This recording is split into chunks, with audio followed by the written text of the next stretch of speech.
নাবালিকাকে খুন করে পুঁতে দেবার ঘটনাটি ঘটেছে নদিয়ার ভীমপুরে।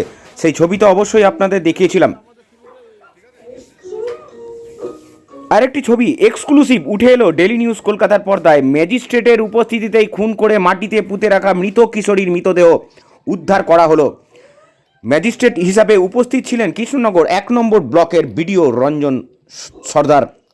পাশাপাশি উপস্থিত ছিলেন ভীমপুর থানার একাধিক পুলিশ আধিকারিক। মৃতদেহটি উদ্ধার করার পর তার পরিবারকে দেখিয়ে চিহ্নিত করা হয়। এরপর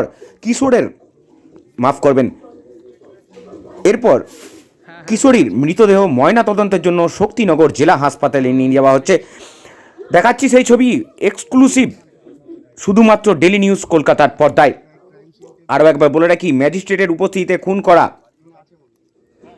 মাটিতে পুঁতে রাখা মৃত কিশোরীর মৃতদেহ উদ্ধার করা হলো। ম্যাজিস্ট্রেট হিসাবে উপস্থিত ছিলেন কৃষ্ণনগর 1 নম্বর ব্লকের বিডিও রঞ্জন সর্দার। পাশাপাশি উপস্থিত ছিলেন ভীমপুর থানার একাধিক পুলিশ আধিকারিক। মৃতদেহটি উদ্ধার করার পর তার পরিবারকে দেখিয়ে চিহ্নিত করা হয়।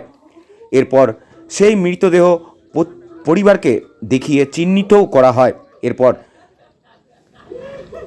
কিশোরের মৃতদেহ ময়না তদন্তের জন্য শক্তিনগর জেলা হাসপাতালে নিয়ে যাওয়া হচ্ছে।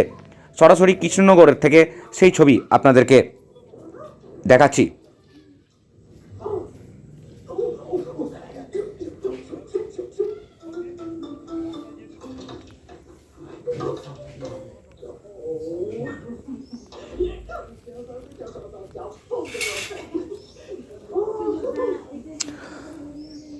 সরাসরি আপনারা সেই ছবি দেখছেন ভীমপুর থেকে।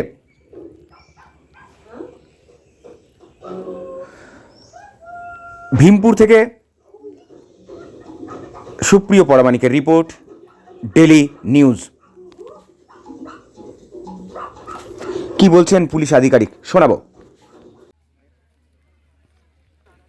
বলতে পারছি না, আমরা এখন হাসপাতালে নিয়ে যাব। একটা ডেড বডির চালান আমাদের তৈরি করতে হবে, ইউডিতে স্টার্ট করব। তবে কমপ্লেন আমরা পেয়েছি গতকাল রাতে, তো কমপ্লেনের বেসিসে আমরা স্পেসিফিক কেস স্টার্ট করেছি। যে প্রাইম অ্যাকিউজড আছে তাকেও আমরা অ্যারেস্ট করেছি এবং এখানে ইনফরমেশন অনুযায়ী আমাদের এখানে মনে হয়েছিল বডি ছিল, সেটা আমরা রিকভারি করলাম। এবার পরবর্তী পদক্ষেপ depends on medical officers opinion. ধর্ষণের অভিযোগ ওনারা বা মিসিংয়ের অভিযোগ দিয়েছিলেন, মিসিং দিয়েছিলেন, ধর্ষণ দেয়নি। তবে আমরা পিএম রিপোর্টে পুরো স্পেসিফিক কোয়ারি করব, সব কিছু আমরা ওখান থেকে জিজ্ঞেস করে ডাক্তারের ওপিনিয়ন, এটা আমরা পিসি রিমান্ডে নেওয়ার পরে জিজ্ঞাসাবাদ করে আমরা জানতে পারব। আমরা টোটাল 7 দিনের পিসি চেয়েছি, এখনও আছে আন্ডার প্রসেস। পুরোপুরি বিবস্ত্র নয়, তবে লোয়ার পোর্শনের গার্মেন্টসটা অ্যাবসেন্ট আছে।